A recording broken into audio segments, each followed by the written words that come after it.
So if you clicked and you're watching this, then obviously I take it you want to learn a handstand. I'm getting a lot of comments asking how to do a handstand. So let's not waste any time. I'm going to teach you guys. It's going to be pretty simple. Let's go.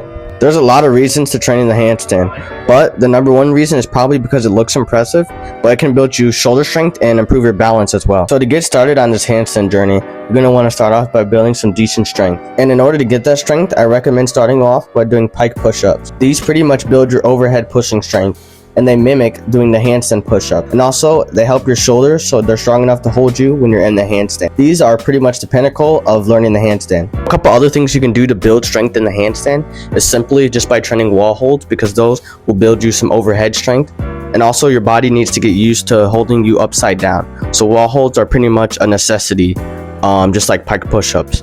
But another thing you need to do is just to have a decent core, and that means like do some sit-ups, do some Russian twists, do some leg raises, do even a plank, so that your body has a decent core so it can help control you when you're in the air. So one of the key parts to the handstand is not just strength but also balance. If I had to give only one tip through this video, it would be to use the wall, because the wall is going to be your best friend when learning the handstand.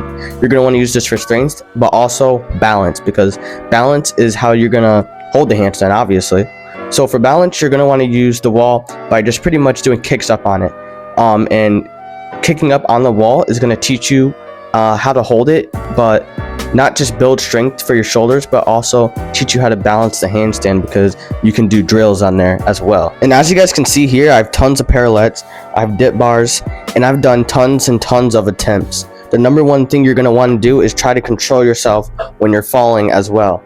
So that's why you're going to want to use the wall. But when you're not using the wall, you're really going to want to try to use your wrist and manipulate yourself when you're falling. The more and more you do it, the better and better you get. And I'll give you some final advice for learning the handstand mistakes that you want to avoid, so you guys can also get it faster than I got it.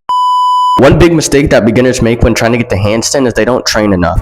When I first started, I had to train 10 minutes every day to get the handstand. There was this rule called the 10 minutes a day rule, and pretty much it's where you train the handstand by kicking up over and over for at least 10 minutes a day, and I actually got it really fast by doing that. And if you train even more than that, then you'll get it faster than I did. So you want to train as much as you can consistently. And another mistake is also not kicking up the right way. You don't want to just kick up too far, or you're just going to fall backwards. And if you kick up with not enough power, you're just going to fall back down. So you got to find the right amount of power as well. So by now you guys should have a fair idea of what it takes to train the handstand. If you only take away one thing from this video, it's consistency. That's the main thing that will get you the handstand. So make sure you guys like, subscribe, and tell me what you think of these videos, because there will definitely be more coming out. Let me know down in the comments, turn on your notifications, and I'll see you guys in another vid.